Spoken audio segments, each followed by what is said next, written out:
Welcome back to CLIC Connect. I'm your host, Greg Sullivan.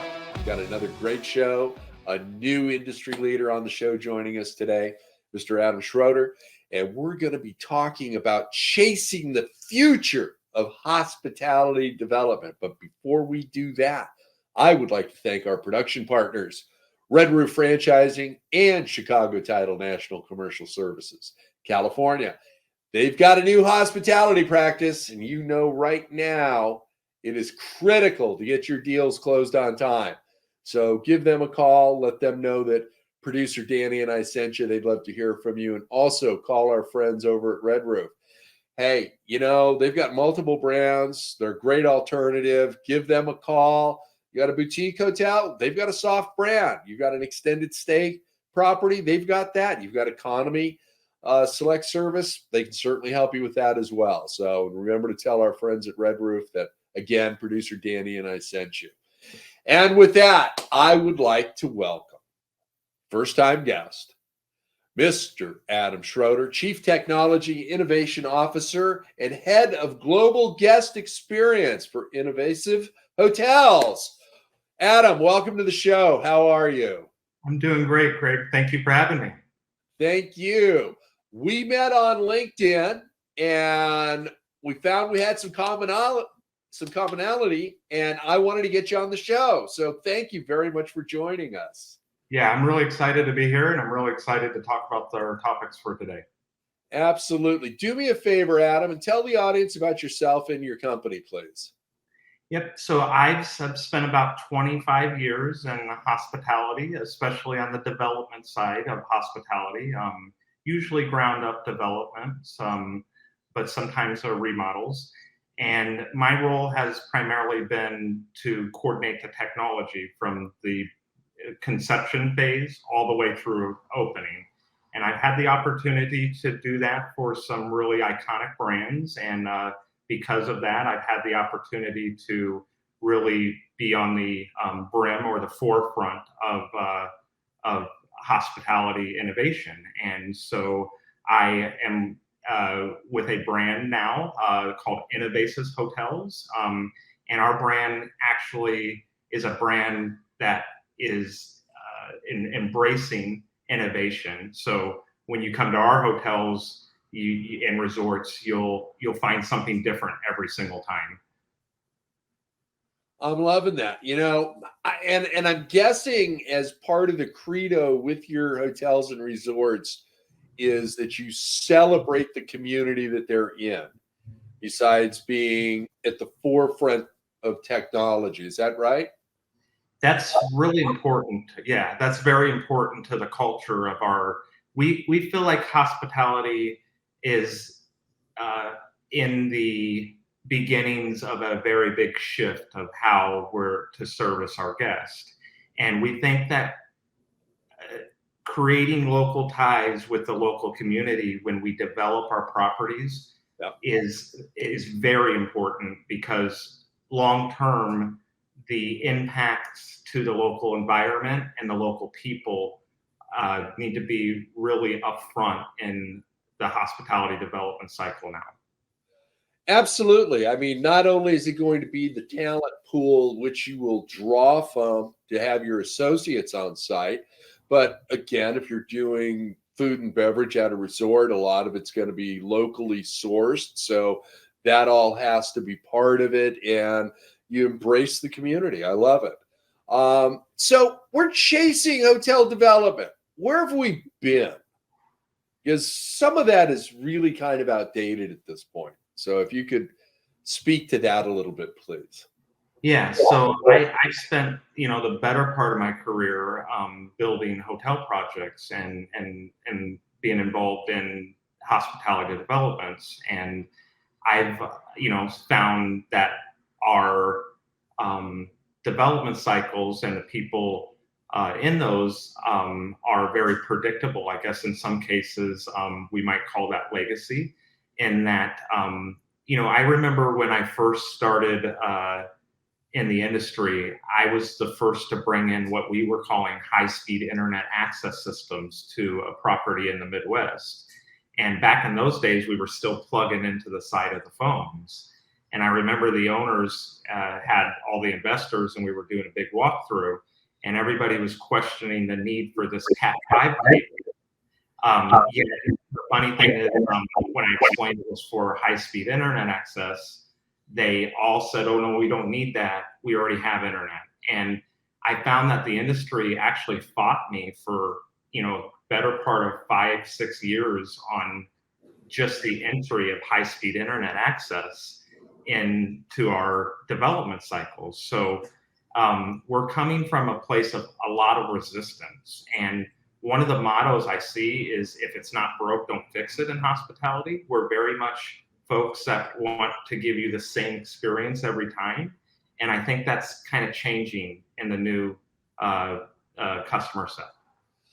I agree with you. And, it's funny because I've always said up until recently, and I'm going to say the past 5 years or so, that other than NASA and the Department of Defense, we've been really good about technology. How did Bill Marriott know what was going on in Shanghai, San Francisco, New York, and London all at the same time? It was the internet. We were very progressive. We knew, we had real-time information, but we didn't get a lot of that down to the asset level for a very, very long time. It seems like, the first big progressive item was an iron and an ironing board and a color TV, and then we kind of fell flat. And people don't realize way back when you had internet, especially if you had a government contractor or somebody, whether it was Department of Defense or something else, they can't use Wi-Fi. They had to plug in, and they couldn't wait for something to be delivered into their notebook at the time. And it's really been a challenge to move forward. So that's where we've been. Where do you think we are now? Have we gotten better at adapting and welcoming technology, especially post COVID-19 to a degree? For me, I've seen a lot of kind of pullback though, post COVID, and especially because of financing and capital expenditures. But there's been a lot of technology thrown at the actual COVID issue in our industry. But I think we got kind of caught up in a kind of a whirlwind. The thing about hospitality is that products have to be very specifically designed for our ecosystem. Right. It seems very easy outside that ecosystem to take a product, even like the voice assistant product from Alexa, and put that into, say, every room or into our environment. And since it's a very unique environment, it requires very tight integration with the rest of the ecosystem to work correctly. And so that's kind of where I'm seeing us kind of have a little issues. But I think the great news is our guests are now insisting, that we change. Yeah. And because of that, owners certainly and developers listen to that. But now there's a struggle because there's a lot of static out there. One of the topics we might want to talk about, for example, is water and water savings, and how that is a good topic because you can get quickly lost in the vastness of innovation if you're a hotel. Let's talk about water. California, at least the Southland, is a desert. Okay, every drop of water has to be supplied to us. Lake Mead's down. Everything else is down. A few years ago, we lost one of our dams in Northern California. So yeah, let's talk about water. What are you seeing out there? Yeah, so that's one of, people, when they think about technology and maybe hospitality, they might think computers, front desk, that kind of stuff, telephones. But the opportunities are now endless. And that's why I think we're at a great point in the development cycle. And when it comes to water, hospitality is very wasteful. And I think that we've all tried our best to put in the technology we find off the shelf and, the low flow water heads and that kind of stuff. But now our company specifically has a guest bathroom that we've developed that uses 80% less water. And from a guest experience perspective, you wouldn't even know what I'm talking about. It looks like a normal bathroom, but we're using 21 IoT devices and a sophisticated control system that controls like you're saying, every drop of water. And in some cases, we reuse it. And in other cases, we actually are using it just once. But the thing is, we have a very sophisticated system that's tracking that. And when we pair that with new technologies like in-room washing that uses no water whatsoever, like it uses liquid CO2 to wash, then we not only get tremendous change in how we operate those facilities, but the water savings on those facilities alone are 90-some% efficiency with just those two technologies alone. That's amazing. And, something that is sorely needed, especially to add to the bottom line. I mean, yeah, you're going to have an expenditure up front, but the savings in the long haul is well worth it. I mean, I've been one who's preached that we need to get our on-site laundries reduced dramatically or completely off-site, because we've got so many other companies that can do that. So, well, please, let me throw this out at you. So we're saying bring everything closer to the source. So we're saying bring that laundry actually into the room and eliminate the actual facilities downstairs. There'll be no central laundry. Do the laundry actually in the room, because our units allow you to do it in 18 minutes start to finish. So we don't have a timing issue anymore. We come right into the room, we put all the linens into the unit, we start the unit, we continue to service that room, and by the time we're done doing the other tasks, all the linens are ready to go back in place. And we've saved all of this labor and energy and transportation of that model. And then the guests can use it as guest laundry. And you see, we're serving both an operational and a guest experience. And by doing that, we save a lot of money. But the other thing I want to mention is we change the way you build. So yes, that might be a little bit more expensive up front, but we're also changing the very way you build that structure. So if it's new construction, then, for example, you only need one water line to each room, not two. We eliminate the hot water, and there is no boilers, infrastructure. So all that comes out of your construction budget.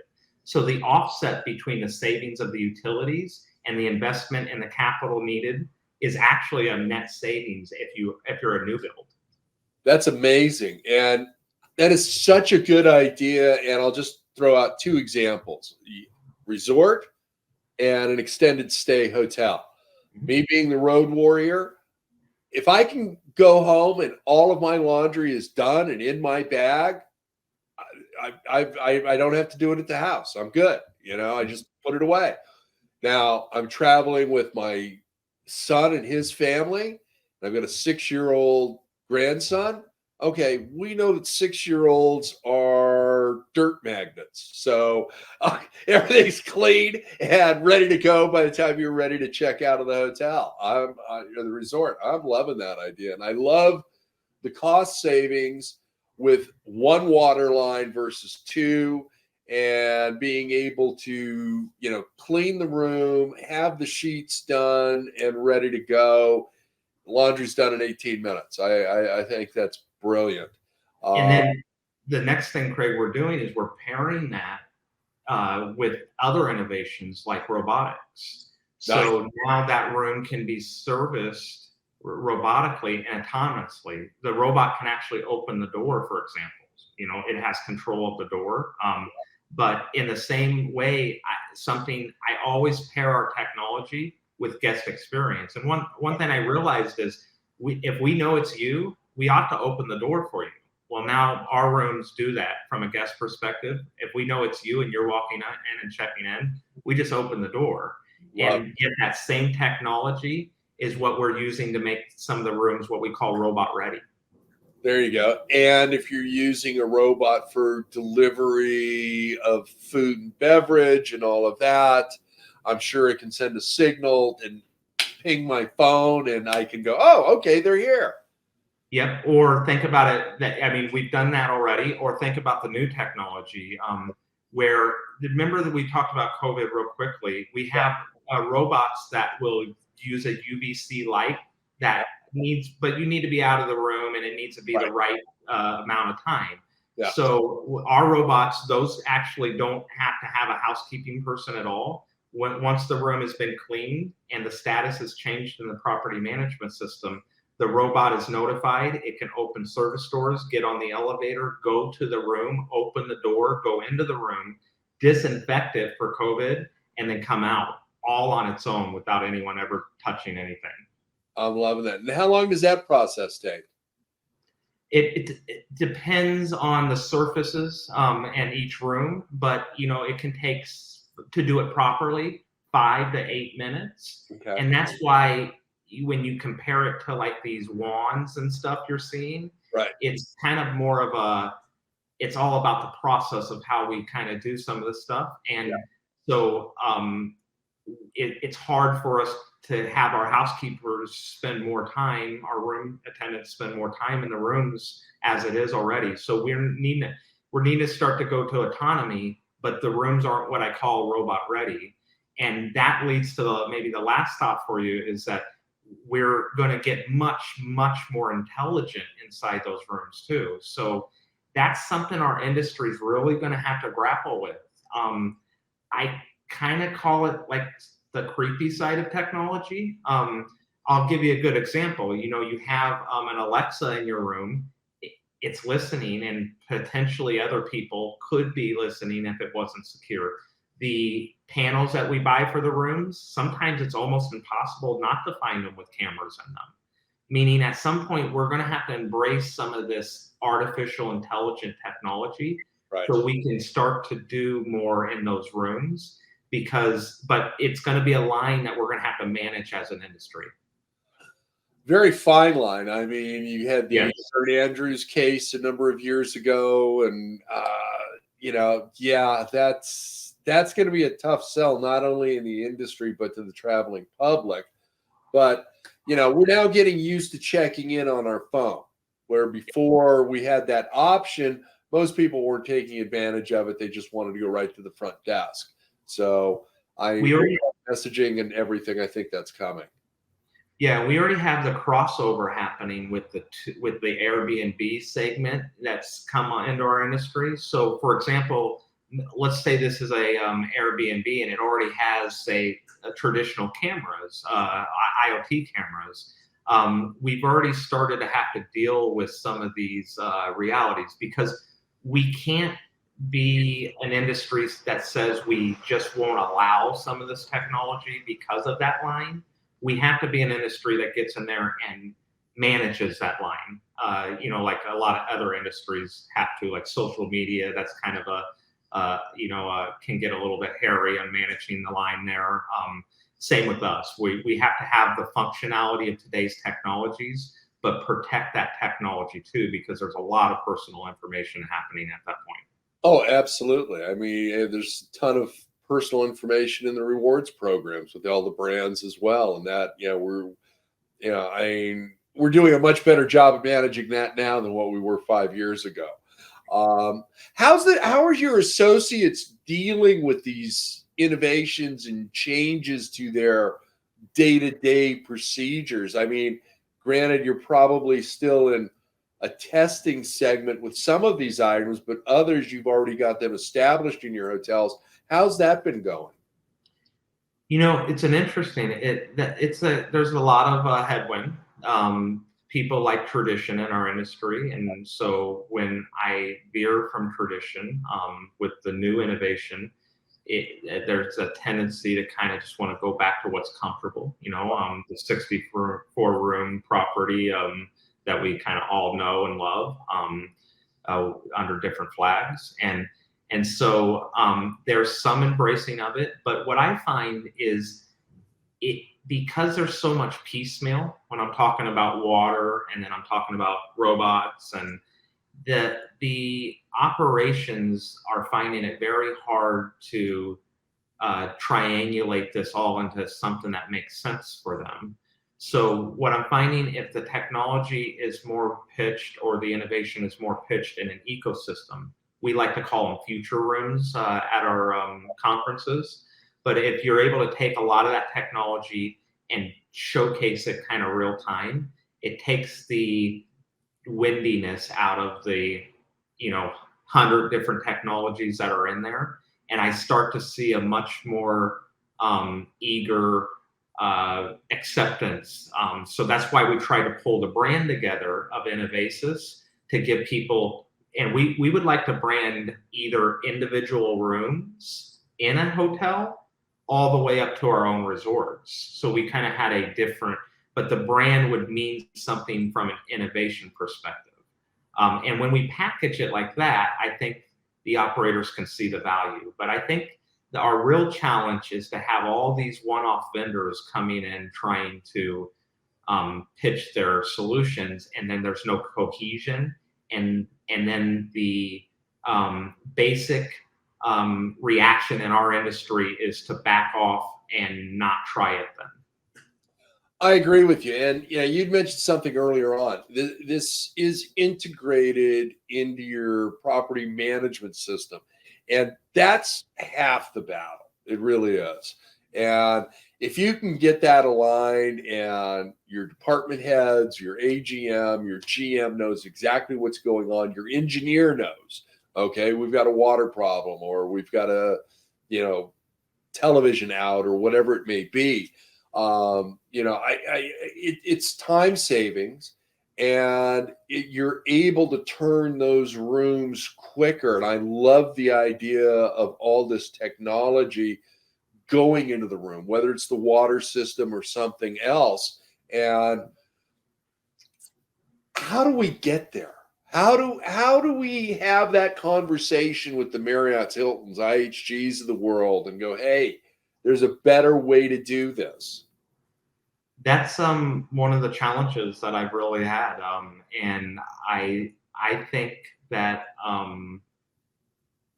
it's ironic sometimes to me that some of the brands that you mentioned, they have innovation centers, and so I think the disconnect is that they have. I mean, I want to be gentle to my fellow colleagues, but they tend to like to follow instead of lead, even in the innovation. And so I think there's going to have to be a developer that pairs with a company like mine. And because one of the things our guests keep asking is, why don't you build Innovasis, room as opposed to say the Marriott brand, for example. The guests want what we're kind of. So we need a developer. I think that'll kind of go down that road. In our industry, like high-speed internet, once it's caught on, it's very much what I call a domino industry, right, where we kind of have to match the competition. So I think if we can get the fire started with a bold developer, maybe a California developer that kind of wants to do something new, I think a lot of the brands would follow it after they saw the success of the new operational model. I think you're right. And I think the gateway to get there is going to be a boutique operator. Yep. Somebody who is, whether it's adaptive reuse or a hotel enhanced mixed use development, or even just a brand new boutique hotel. And I think that was pretty evident a few years ago, because now all the brands have a soft brand. So they're welcoming in those boutique operators at this point. We're almost out of time, and I'm really sorry about that, because this conversation is just fascinating. So one, I do want to put an open invitation for you to come back anytime, Adam. Give us some updates. Send us some articles for our California Lodging Investment Conference blog, and we'll get them posted for you there. And if you can make it to our 6th annual event, March 1st and 2nd of next year, I will comp you a ticket. Okay.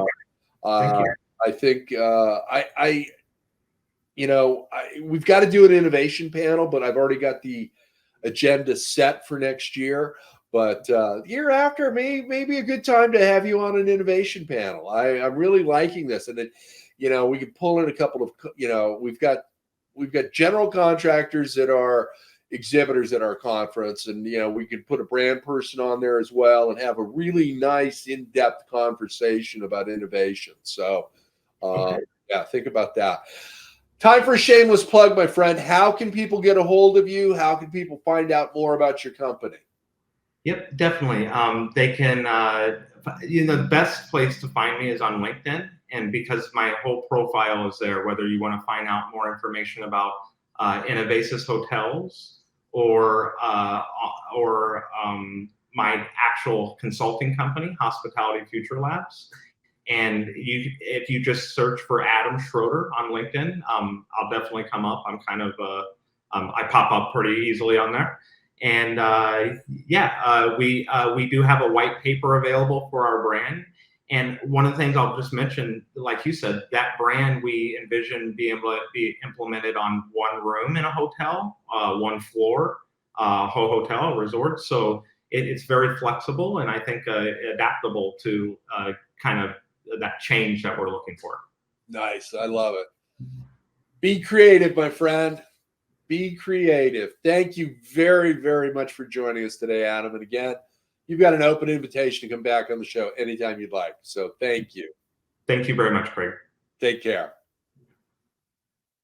What a great show. Not enough time. This is what this show's about. We're bringing you industry leaders. We're bringing you what's going on in not only hospitality in California, but across the nation and sometimes globally as well. Adam, just a great conversation with you. Thank you for being here. And I definitely have to thank our production partners, Red Roof Franchising and Chicago Titles National Commercial Services Group. Thank you both so much. They're both founding production partners of this show. And, without them, Danny and I don't have a show and we can't bring you this great information. So give them a call, please. Tell them that producer Danny and myself sent you. And if you'd like to suggest a topic, you want to be on the show, hit us up in direct messaging. We'd love to hear from you and we'll get back to you. We love comments. And please subscribe, ring the bell on our YouTube channel, follow us on LinkedIn, Twitter, Facebook, and Instagram. We'd love to hear from you on those venues as well. And we'll be back with another show before you know it. But as I like to say, be kind, share your knowledge. Now go be amazing.